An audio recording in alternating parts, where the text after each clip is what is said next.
Hello and welcome back to another episode of Tash Teaches. I'm Tash, and in today's video I'd like to show you how you can take the rather irritating sound of this regular household appliance, the dishwasher, and turn it into a rather beautiful ambient sort of pad sound. The concept that I'm going to be teaching you in this of turning rather irritating noise into a beautiful noise can really be applied to anything. So you can really start to look around your home and your environment to look for noises to use with this following technique. So without further ado, let's jump right in and I'm going to show you exactly what I'm talking about. So I've gone ahead and taken the washing machine recording and I've just chucked it into Bitwig. Let's take a quick listen to what it sounds like. Lovely. You'll see that it clearly has a very defined fundamental tone to it. But it also has those little extra texture parts, those timbral bonuses on top that I think are actually going to make this sound into something really quite delicious when we ambientify it. I could, of course, just take a new MIDI channel, drag this audio file onto that MIDI channel and just play it. I've got my instrument down here that I'm going to be using to trigger things with. Let me in fact just put this on to this mode for now. You'll see that I can get pitch out of it, but it's kind of lacking, I think, a little bit of definition. So before we chuck it into a sampler, I'm actually just going to go back to the original audio file, and I want to make some adjustments to the frequency distribution before I then bounce that file and chuck that into a sampler. So I'm going to take an EQ plus, and I'm going to open it up into full grid mode so that we can better see. I think it might also be quite useful to increase the resolution here from medium to huge. That way we have a clearer understanding of actually what frequencies are at play. It's going to drop a point there where it seems to be boosting. And I'm going to increase the Q until it's at its maximum. So as I start to increase or decrease, we're really only boosting on that frequency. So let's see, 119 seems fair. What about 120? It seems a little bit louder. Okay, so it seems like 120 is sort of the fundamental frequency of the washing machine on this particular cycle. Now, you may or may not know this, but a way that you can very easily get an octave, either up or down, of a frequency rather than a specific note is, I don't know what note 120 is. Well, I mean, it tells me down here that it's B. But still, if I want to find a very quick octave of this, all I have to do is double it to go up. So 240 would be an octave up, or halve it to go down, so 60. So I'm actually going to go from 120 here, and I'm going to go 240. Actually, I'm going to go 480. And with the same maximum Q here, while we're listening to the audio file, you see that we can actually boost an interesting little area of frequency there that still keeps it in key. Maybe we want to go 480 times 2, that's 960. This will be an octave up again. Definitely a lot brighter.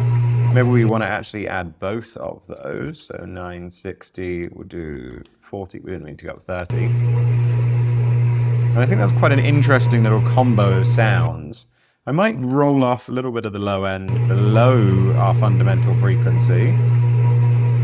And I might also dip, say, a little bit down here just to create a bit of space for the frequencies to kind of just overlap and breathe with each other. I quite like this top end, so I'm going to see what happens if we were to just like boost that a bit with maybe with a high pass, but just to create a little bit of that tickle. Let's compare the difference. You know, it hasn't changed the sound too much in any way, but it has very clearly defined some of those frequencies a bit more. So I'm going to take this as is for now, and I'm just going to right click and bounce, not bounce in place because I want to bounce it with all of this EQ adjustment. So I'm going to do post fader. Doesn't really matter because I haven't adjusted the fader here, but we now have an audio file. I'm going to deactivate that. That on this empty audio track, we have the very clearly defined pitchy washing machine. So why don't we now take that sound and chuck that into a sampler, and you're going to see that right away we do have actually a far more, just make sure that I'm on the right setting here, we have a far more defined pitch sound. I'm actually going to do it on the keyboard so I'm not getting different velocities for now. Really nice. Now, I'd like to make it so that this is just an ongoing sound. So if I hold it for 5 minutes, like it's not just going to end. And, you know, we're definitely going to get that currently because it's not an infinite loop. So all we have to do here is change either from just the single mode to the continuous single looping, single direction loop, or the ping pong. I'm going to go for single direction, which means once it gets to the end, it's going to start again. Ping pong will get to the end and bounce back. And I'm just going to bring the loop start point in a bit and the loop out point in a bit. That's going to mean that I can just fade in here. It's just going to give us like a little bit of blending in between the end and the start. Let's see what it sounds like. Pretty clear.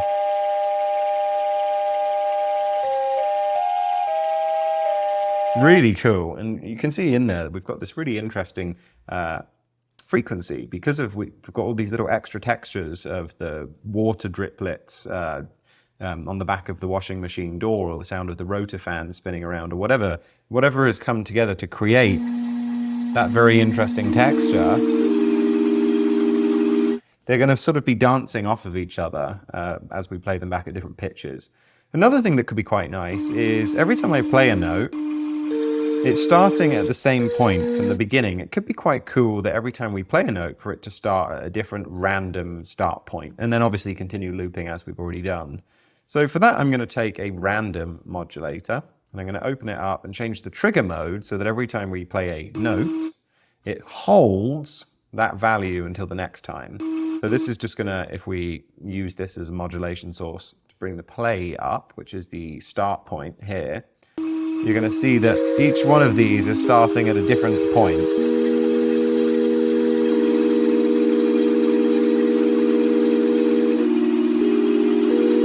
Really nice.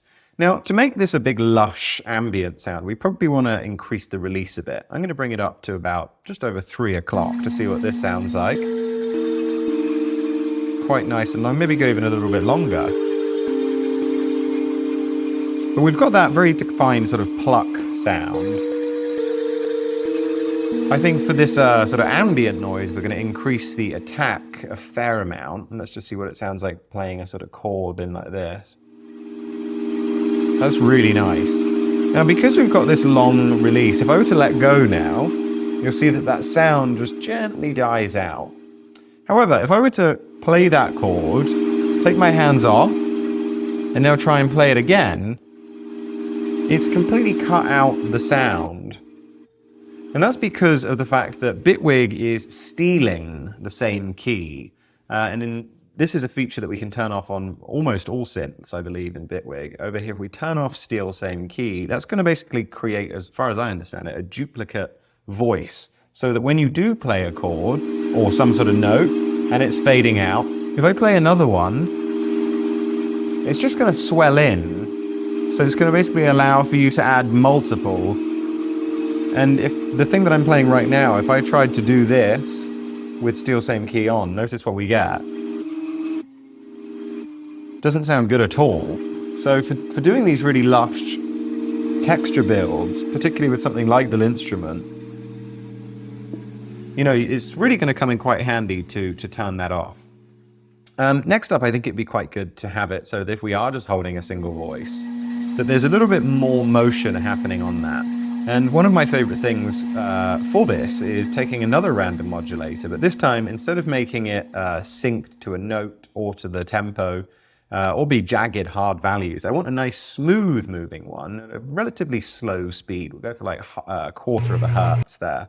And I'm going to use this to play with the panning. So you'll see what happens now if I hold down a note. You can see, let's speed this up a little bit.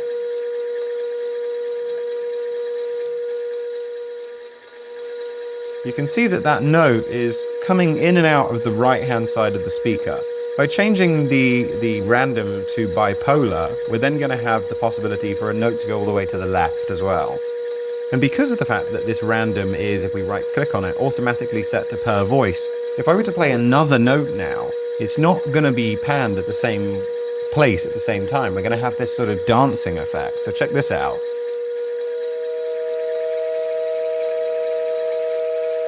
Really, really interesting.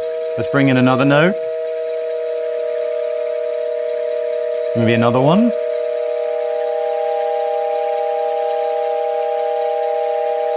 Oh, so subtle, but well, I wouldn't necessarily say subtle, but it's a rather simple effect that just really does capture so much emotion. Because every one of those voices is on its own journey, which I just think is absolutely wonderful. Why don't we also do something perhaps with the pitch? I'd love to see some sort of fast-moving pitch modulation. Clearly not sounding like that. Oh, we need to go back to the LFO.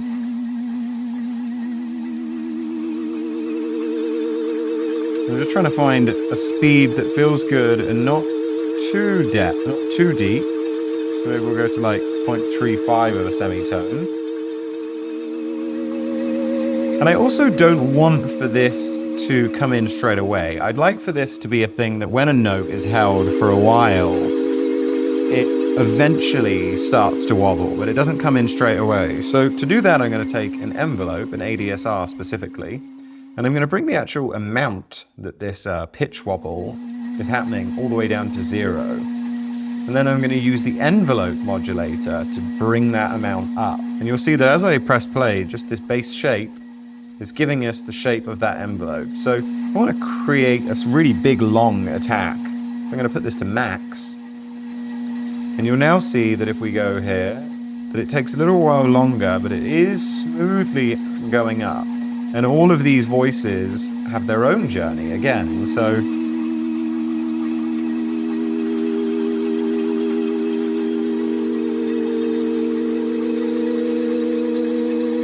nice. Could be quite cool to add some maybe reverb at this point. Let's just add a regular reverb and see what it sounds like. Increase the mix a bit.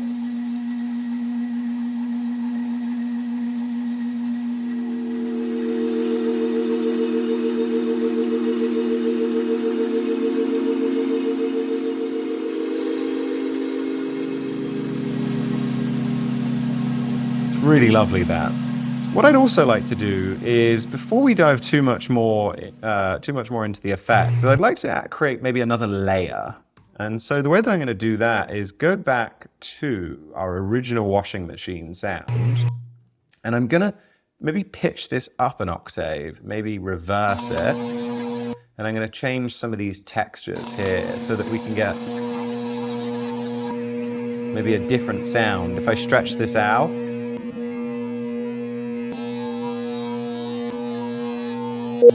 to bring some of these guys down that definitely don't need to be up as much as they are on this second layer. Now that doesn't sound super nice, but perhaps if we put, say, some sort of chorus on it, maybe even a reverb, like a small room reverb.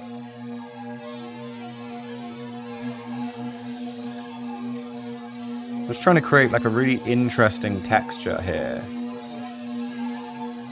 Maybe we can put a phaser in there as well. Really slow.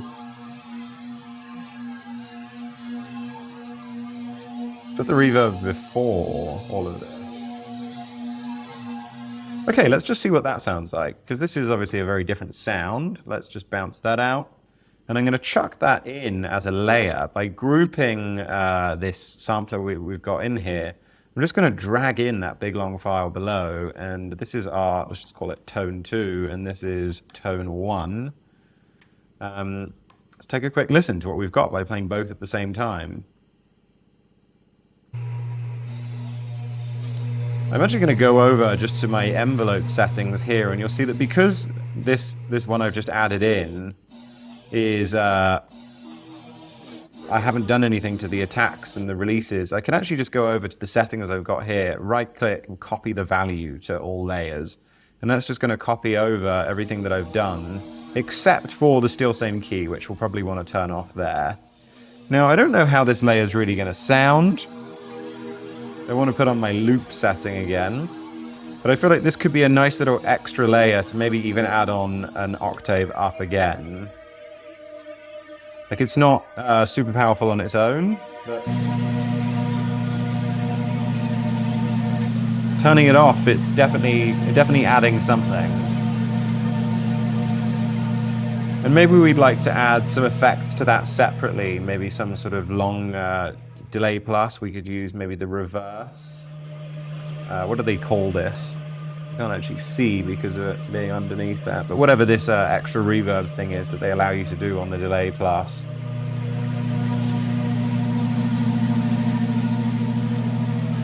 Maybe we'll filter off a little bit of the top end. Could even put a little bit of the key tracking on to make it so that the filter stays the same for each note. Oh, what's just happened then? I guess I deleted the sound.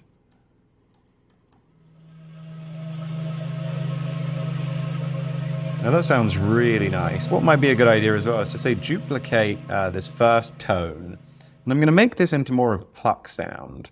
I'm also going to add before that an arpeggiator. And I just want to see what happens if I now try and trigger this on my instrument.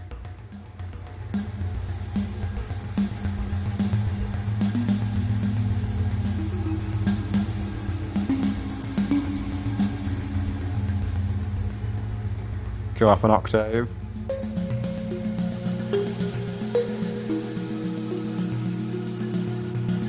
And I'd also like, let's just call this ARP. I'd like for these two pad sounds, so we'll call this pad 1 and pad 2. I'd like for these to be able to respond a little bit more to my pressure. So I'm going to go into the expressions modulator on both of these and map pressure, which will of course be aftertouch, how much I'm pushing down on each square on my instrument. I'm actually going to bring the volume down, the per voice level on both of these pads. Let's go to say -10. And I'm going to bring that up with the pressure back up to 12 o'clock. That's going to allow me to increase the volume of these voices independently of how hard I first hit them, say with velocity. So, yeah, we need the expressions in here. We'll get the pressure, map that up. And let's take a quick listen to what that sounds like. If I mute these two. There we go. So this is the quietest I can play them. Maybe I want to actually bring these down a little bit more.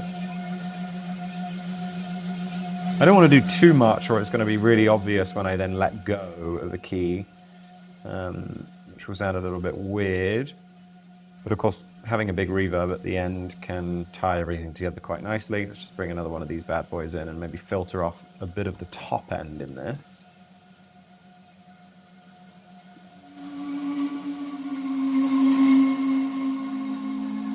Sounds really nice. You can see what I mean though about that situation of the pressure basically cutting things off, removing the release.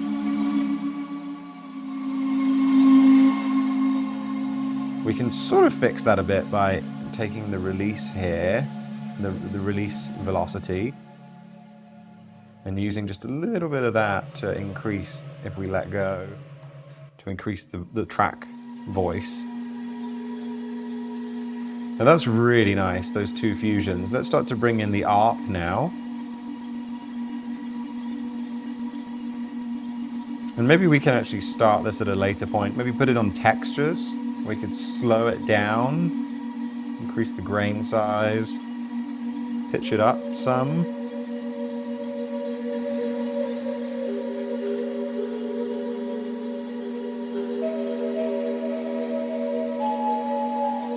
You can see that it's just really a fantastic soundscape.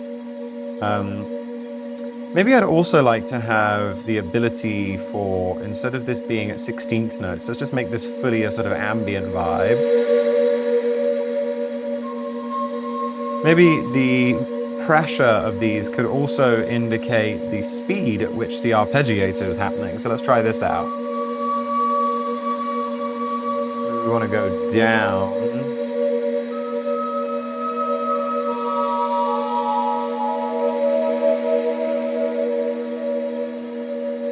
Or maybe the timbre, because then we have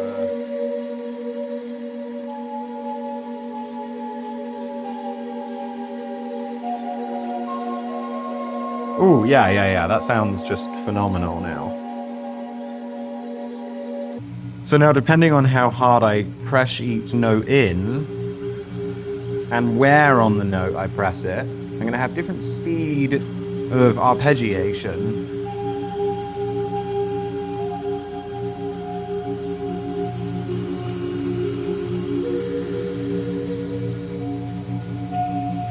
And of course, the instrument does lend itself very well to those kind of delicious bends there that you just really can't get with a non-MPE controller.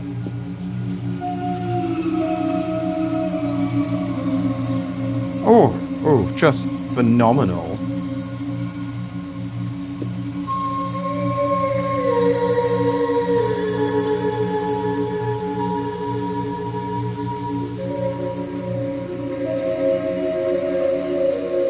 Oh, brilliant. Well, folks, that's sadly all we have time for today, but I do hope this video was useful.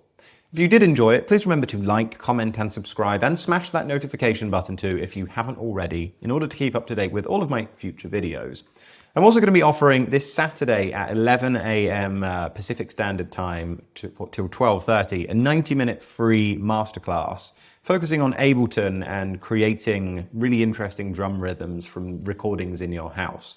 So if that's something that you're interested in, have a little look in the link in the description down below, sign yourself up, and I shall see you then. But in the meantime, happy Tuesday and happy creating.